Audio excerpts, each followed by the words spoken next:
And if you have questions or if you have used DNA to fine-tune your own prescriptions, give us a call. You can reach us at 904-549-2937, or you can also email firstcoastconnect@wjct.org. You can also reach out on social media, whether it's Facebook, Instagram, or X. Dr. Cicali, let's start by explaining what this field of research is called and what it's being used for. Absolutely. So this field of research is called pharmacogenetics, which is really just looking at your DNA. So your DNA encodes your hair color, your eye color, and it can even encode different proteins that are expressed in your liver. And those proteins are responsible for either getting medications out of your body or activating these medications in your body, as in the case of opioid medications. And why is it that this field is starting to become more common? What is facilitating it? Is it kind of the genetic home tests that everybody's doing? Is it the discovery of the human genome? What is driving this as a science field? That's a great question. I think it's curiosity and frustration with medications, and we've certainly getting more questions and inquiries from patients that are wanting more information and really just taking charge of their own medications. Is it because also possibly that there's just more prescription drugs being used and the variability that people experience with them is maybe something more widely known because more people are actually taking drugs? That's a possibility, definitely. Also, prescribers are just looking for another tool in their pocket to help guide and get the best response from their patients. And so this field, it looks at how genetics can impact metabolizing of drugs. Is that right? Correct. And also just how effective they can be because of how various enzymes and stuff work? Exactly. So individuals might have a genetic variation or an abnormality that might make them have proteins that are non-functional. So then the medication is hanging around in the body longer, which could cause side effects. Or that protein can be working in overdrive or working fast, which is going to get the medication out of the body more quickly and not have it in the body enough to work. And so what is the MyRx program? How does it work? Sure. So the MyRx program is pharmacist-led, and it's really education because this test that can be done is a one-time test, and the results are lifelong. So they can be used right now to guide current medications as well as future medications. So the MyRx program meets with patients virtually to educate them on what these test results mean for current and future medications, and really trying to empower them to understand what medications might be impacted so they can ensure to bring these test results to their doctor at the appropriate time. Linda, I want to get to your story because you discovered this kind of testing through your own experience and really your own search for pain relief. Tell us a little bit about what led to the pain that you were experiencing. You were in a very bad accident, is that right? Yes, I was stopped in a truck going 45 miles an hour, didn't stop and hit my car. And it caused a lot of neurological pain. And you were living with that pain for many years, is that right? Yes, and I was taking medication, and what led me to know that it wasn't working is when I had to be tested that the medications were in my system. For a while, they would just test you for illegal drugs, and the Florida laws changed, and you had to be tested that your medication was actually in your system, and I didn't have any in mine. So you say that was discovered at that time, but you had experienced taking these pain medications, and they weren't being effective. Correct. So that was in response to this particular accident, but even younger, before this accident, going to the dentist, I think you had some experience with painkillers not working. Tell us about that. Yes, because when you go in and you would get Novocaine or other medications to numb your teeth for filling, mine would wear off almost immediately. When the dentist gives you the injection and says, "Oh, I'll be back," well, by the time he was back, it had worn off. Wow. And so would they have to kind of increase your dose or give you multiple doses? How did that work? Yes, they would give me several injections. So it was something you were aware of almost since childhood, but was it, obviously there wasn't any science at that point. Right, and it's just something you live with because nobody had an answer. And so you would be taking, after this terrible accident, you'd be taking painkillers, you weren't experiencing pain relief, but then to clarify, the testing that you had to undergo, it's because when someone is prescribed an opioid type drug, their doctors want to make sure that they're using the drug and not selling the drug, or that they're not Correct. using other illegal drugs in combination. Is that right? Correct. You have to have the medications that are prescribed in your system, and you also have to be sure there's nothing in there that's not prescribed. And so you got this required test, and what did it show? It showed absolutely no pain relievers, and what ultimately I was told that my liver does not convert codeine to morphine.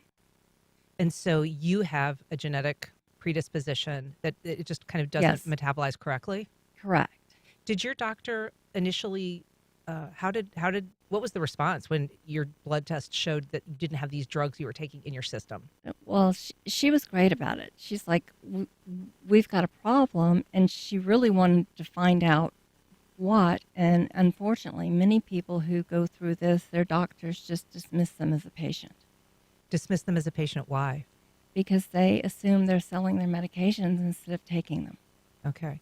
She didn't believe that about you. And so what path did you go at that point? We just started various testing, and I happened to meet a pharmacist who said that, well, there are some other medications that might work instead of your typical Vicodin, Dilaudid, that thing type of medication, and had me try that, and it was working for a while, and that's how I came to learn, well, there are different pathways, and my partner started researching and found a Dr. Russ Altman at Stanford, who has quite a bit of good information on TED Talks and YouTube that people can find. And it's like, wow, this isn't so uncommon.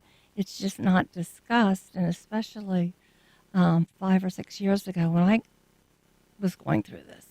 Yeah, because that really was sort of at the beginning of when everybody was like getting genetic testing done, right? It was not common. Correct. And I was set to go to California to meet with Dr. Altman at Stanford, and COVID hit. Oh, wow. And so that delayed that. Dr. Cicali, I want to ask you about that because I would think that, as with Linda's experience, if a patient is presenting and they don't show these drugs in their system, that raises a lot of questions that might lead a doctor to think a patient's not being honest with them. Absolutely. And unfortunately, that is the case that we see. But there are some doctors who recognize that it could be a genetic reason. And that comes with just learning more about this field. So the doctors that I work with, oftentimes when they see this scenario, their first thought is, let's do pharmacogenetic testing and see what's going on. I understand just kind of the reading that I've done that expectation, that willingness to look farther is a little bit more commonplace in pediatricians as opposed to, adult physicians. Is that the case as you've seen it? And is there any explanation for why that would be? That's a good thought. I haven't seen that specifically in terms of pediatrician being more willing to order the test, but I definitely see pediatricians more willing to wait for the test results to come back before making medication changes. And I think that's just because parents aren't wanting to just trial all these different medications in their children. And so the test does take a few days to weeks to come back, so that the pediatricians are waiting till that test results come back to make a decision and talking to the parents and then making those changes. We are talking about using DNA to fine-tune prescription medications. If you have questions or if you're doing it yourself, we are interested to hear from you. You can give us a call at 904-549-2937, or you can email us at firstcoastconnect@wjct.org. How often do you find people having drugs that don't function as they're intended to function? How common is it? I see it really often, just because the patients that are frustrated or having medication problems are the patients that I see most of my time. But generally, it's a minority of the population. So anywhere from about like 5 to 10% of the population will carry a genetic variation in certain of the genes that we're looking at. And what kinds of drugs are typically most impacted by these genetic variations? Most commonly are antidepressants, so medications used for depression, anxiety, certain medications for ADHD, Pain medications are another common area, so opioid medications, as well as the commonly used NSAIDs that are over the counter, ibuprofen, those are impacted. Clopidogrel or Plavix and other medications for heart health. So, cholesterol medications, medications that you might get prescribed after a heart attack, those are the most commonly used medications that I see. And you talk about, heart health medications, antidepressants. I mean, those are also some of the most commonly prescribed drugs. Absolutely. And proton pump inhibitors, those are also over the counter, some of them that are used for heartburn. Those are also very commonly used. And for those medications, up to 30% of the population has a variation that results in a different response. And so we're talking to Linda about a drug resistant DNA, but there are people who metabolize these drugs in a way that can actually make them more effective, dangerously so. Talk about that other extreme. Absolutely. So, in the case of opioids, again, for example, there's about 2% of the population who are going to activate that drug more. And so that can put them at risk for toxicity. So, for example, how Linda said that she wasn't able to make that codeine go to morphine. There are certain people that will make a lot of that morphine, which can be toxic and cause breathing issues and other very serious consequences. So how is what the MyRx program that UF Health is administering different from the results that we get if we do like a 23andMe type genetic testing, a home kit? Absolutely. So our program helps to facilitate testing at our internal lab, but we can use results from other reputable laboratories. So 23andMe does have 3 genes that we can also use. So we are really just helping to use these results to help patients understand what they mean and their providers. So we always follow up with our medication recommendations directly to the providers because oftentimes these lab reports come back with like 20 pages or lots of information that not the general practitioner may not know exactly what to do with these results. So we break it down and we personalize it to the patient. So we take into account their genetic results, different clinical factors, medication history that we learn directly from the patient. We're able to spend that time with the patient to learn about their past in order to boil it down and give the provider very specific recommendation and just make it easier for the practitioner to use in their daily practice. And so, Linda, how would this have changed? I mean, if this kind of testing was a little bit more routine, how would it have changed your personal experience or your outcome, do you think? Well, I wouldn't have spent 20 years taking pain medications that didn't work, but I also learned that like she was talking, different types of medications, the anti-inflammatories are something I can't take. Beta blockers don't work for me, and I was actually taking pantoprazole, which is a heartburn type medication, and that combined with my telmisartan for my blood pressure was nephrotoxic in me. It was not toxic? Was nephrotoxic. It Oh. was affecting my kidneys in Oh a my negative way. So we switched the pantoprazole. Do you think that this is going to become more routine? I mean, I know that you're doing it more, but and this is a program that still is just kind of a flagship in Florida. Is that right? Yes, I hope it becomes more routine. It's definitely an area of my passion, and I think it's just another tool that prescribers and patients can use to help understand their own medications. We are looking to expand. There are other programs, mostly affiliated with academic hospitals at this point, but we're hoping that to see this expand into the community as well. And I don't know if this is the particular gene that affected Linda, but there is this one that is that's the metabolizing enzyme that is the CYP2D6, which is very commonly reported on in the medical literature. What is special about that gene? Why is that one getting so much attention? Sure. So that is one of the most common genes. You'll see that in all of the different types of tests pretty much that are available. And it has the most attention because it has the most variations that are known to be associated with this gene. And it also metabolizes about 25% of all commonly used medications.